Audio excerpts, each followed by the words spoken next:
Sakalayan gunarnavasya Vande Guru Sri Charanarabindam.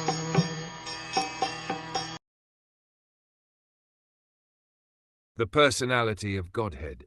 Sri Krishna said, "A friend of a Brahman is not to be killed, but if he is an aggressor, he must be killed. All these rulings are in the scriptures, and you should act accordingly. You have to fulfill your promise to your wife, and you must also act to the satisfaction of Bhimsen and me." Arjun was perplexed because Ashvatthama was to be killed as well as spared, according to different scriptures cited by different persons. As a Brahmbandhu, or a worthless son of a Brahman, Ashvatthama was not to be killed, but he was at the same time an aggressor also. And according to the rulings of Manu, an aggressor, even though he be a Brahman, and what to speak of an unworthy son of a Brahman, is to be killed.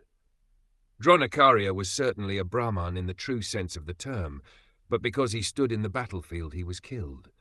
But although Ashvatthama was an aggressor, he stood without any fighting weapons. The ruling is that an aggressor, when he is without weapon or chariot, cannot be killed. All these were certainly perplexities.